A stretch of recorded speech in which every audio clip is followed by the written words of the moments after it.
my entire life speaking. It's the only thing that's ever kept me safe. It's the only thing that ever kept me known.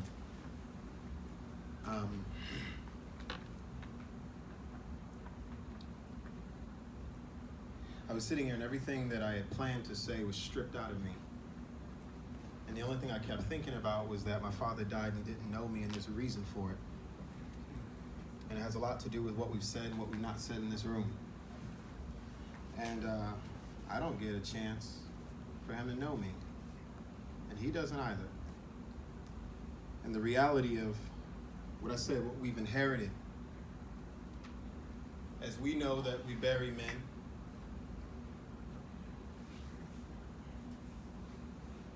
early. Yes. I'm middle-aged if I was white. I'm 2/3 of the way there because I'm black.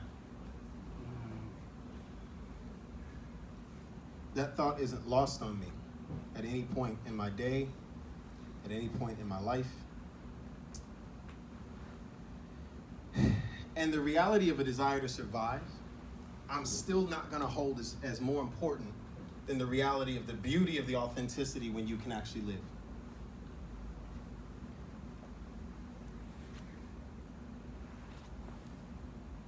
My father grew up in a time that I don't think we should revere, that I don't think we should sugarcoat, that I don't think we should replicate, that I don't think we should bring into the current, but I think that we should understand, and that we should respect, and that we should acknowledge.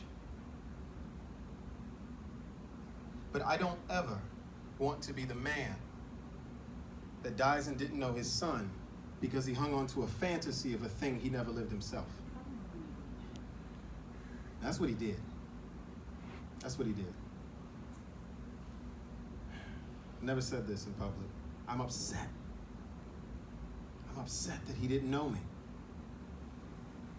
I'm upset that the constellation of events that transpired between 1952 and 2004 meant that he didn't even know.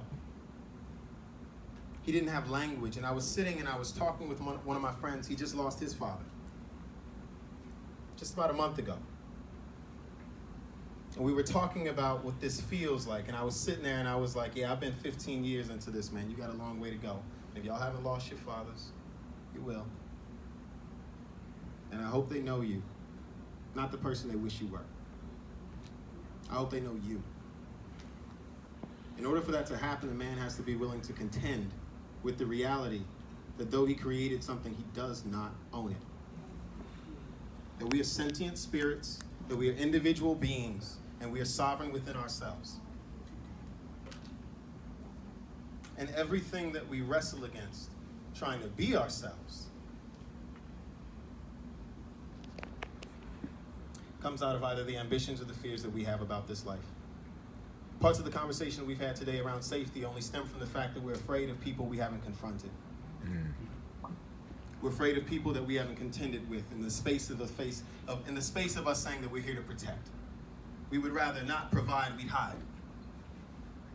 We tell boys to get back into the closet before they even knew there was one, before they can even spell it.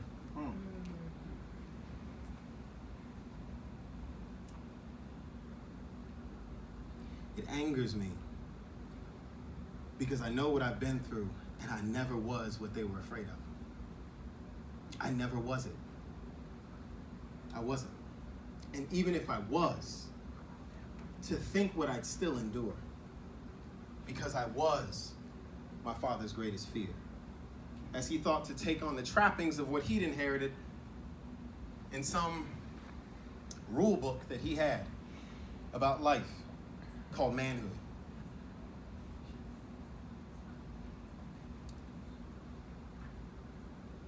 I'm not speaking to y'all if you have children. I'm speaking to you because you've been one. And if you know what it feels like to not know your father, here or there, you know loss. You know loneliness. You know pain. You know anger. You know frustration. You know desire. You know want.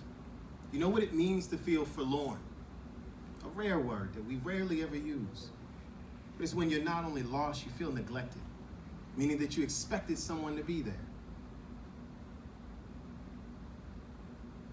And none of those feelings are worth coddling, protecting, inheriting, translating, or bringing into the modern day, simply because we have not respected ourselves enough to know that we're more than what we've ever been.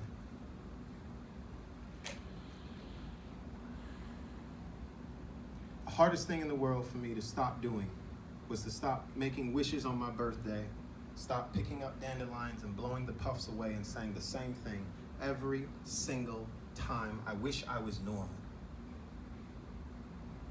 I said that for years. I wish I was normal, whatever the hell that is.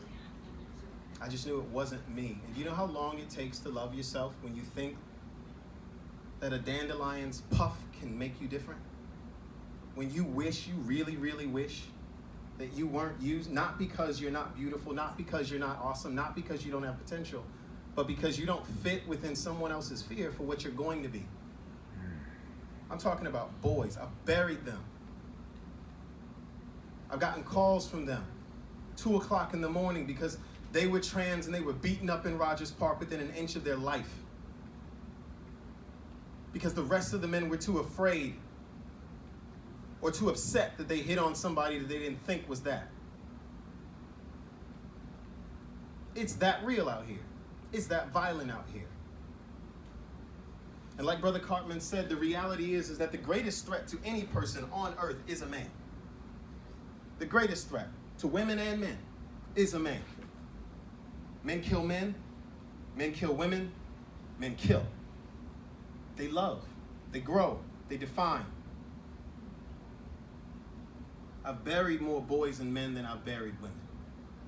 And so I'm not speaking in terms of the peace, the frustration, whatever it is to be a woman. I don't own any space in that. I do own my feminine energy though. But for us, brothers, male identified folks, trans male, whatever you claim within that space,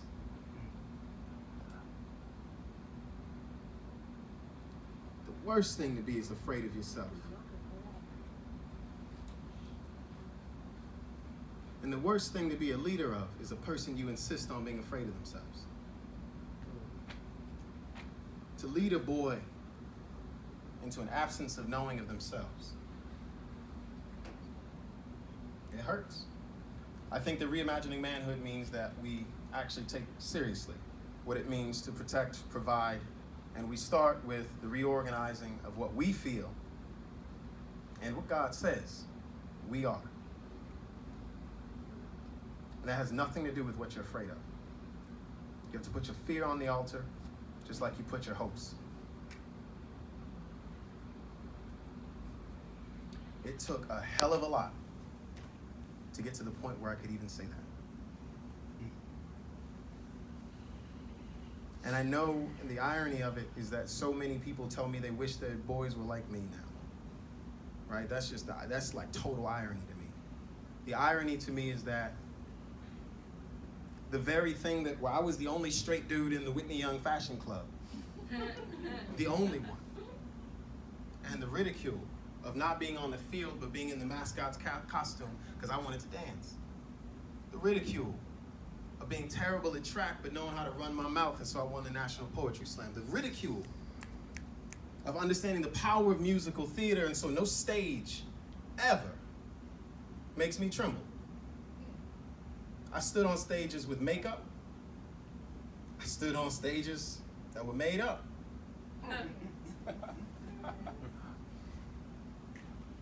This is my truth.